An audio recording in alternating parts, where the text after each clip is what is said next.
Soit peut prendre un KO, on ne sait pas ce qui peut arriver dans la boxe, ça va tellement vite. Faut plutôt écouter son entraîneur, bien faire les consignes et ce qu'on fait à l'entraînement. Et ça marche, c'est ce qu'il faut. Ça n'a pas toujours été le cas. Hein. Ça n'a pas été le cas.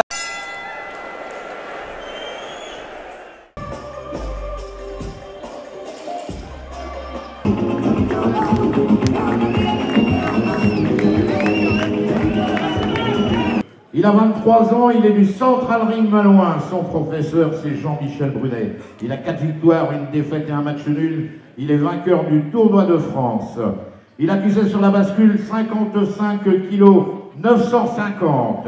Vous allez applaudir Anthony Tiga Offray.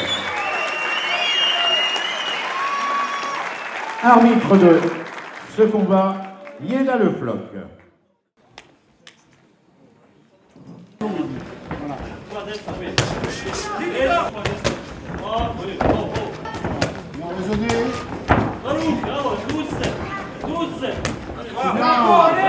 C'est bien, petit gars, c'est bien. Essaye de décaler, fais un peu de buste.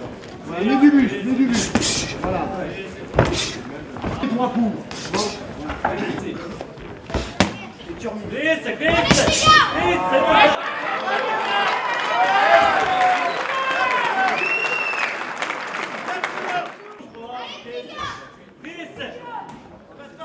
Regardez en faisant des écrans avec ton corps.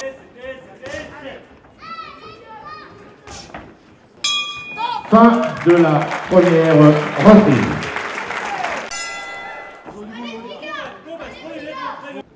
Cherche.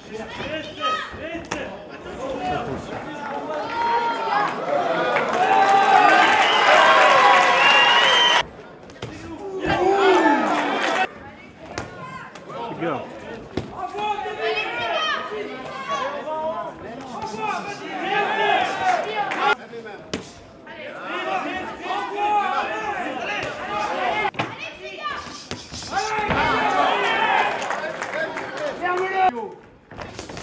Voilà, les axes. Voilà.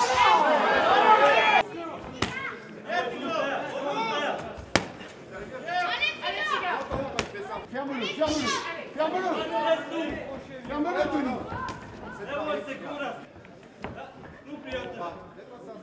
Travaille, Tony, on travaille. On enchaîne, on varie.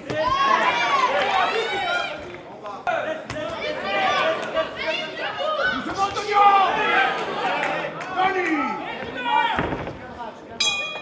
Fin de la deuxième reprise.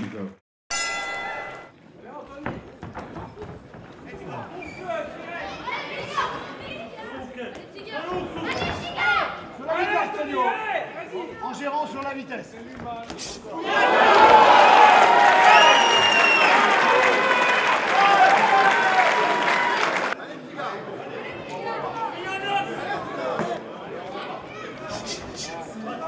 Voilà.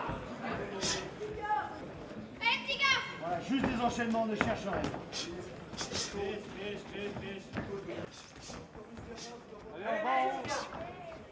Je peux n'y voir avec le suisse.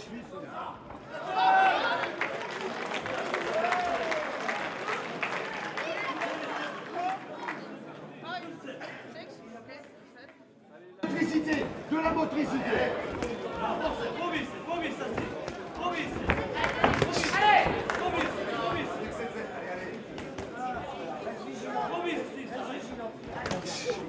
Regarde, un animal blessé, c'est dangereux. Attention. La motricité, juste la vitesse, Tony. Voilà, délai. En haut, en bas. Oh oui.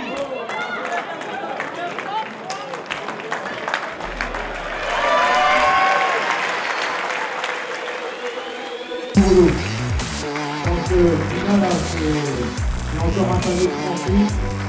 Donc sur le point bleu, Anthony Tiga Offray.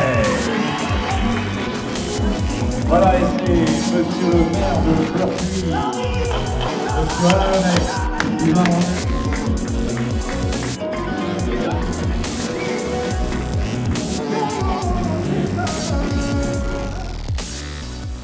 Bon, Anthony, Félicitations, encore un nouveau palier de franchi aujourd'hui. Quelles sont tes impressions sur ton combat aujourd'hui?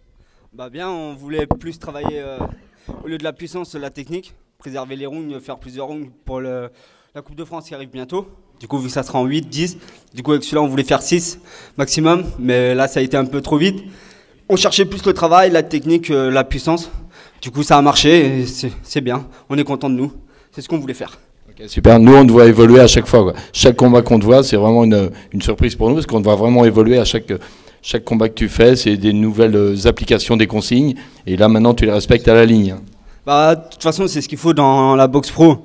Si tu fais n'importe quoi, te jeter ou pas écouter, tu te fais soit contrer, tu fais n'importe quoi, tu prends des coups bêtement, soit tu peux prendre un KO, on ne sait pas ce qui peut arriver dans la boxe, ça va tellement vite. Faut plutôt écouter son entraîneur, bien faire les consignes et ce qu'on fait à l'entraînement et ça marche, c'est ce qu'il faut. Ça n'a pas toujours été le cas.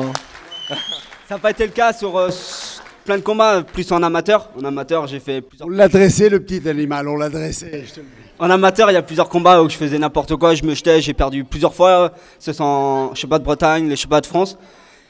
Jean-Mi m'a posé un ultimatum, il m'a dit tu passes pro à une condition, tu te calmes ou sinon on arrête tout. Du coup j'ai voulu accepter de tout arrêter, suivre ses conseils et ça a marché. Le résultat est là aujourd'hui. Félicitations. C'est vrai Jean-Mi qui t'écoute? Il t'écoute Jean-Mi? Ouais. Quand il avait 10 ans, il faisait de la BEA, il a fait tous ses championnats, je l'appelais la crevette qui pique. Parce qu'il était gros comme un roufant et puis il était toujours au taquet, tu vois. C'était magnifique. Et puis on a avancé ensemble. Ça fait des années maintenant qu'on est tous les deux. Il applique les consignes, il maîtrise.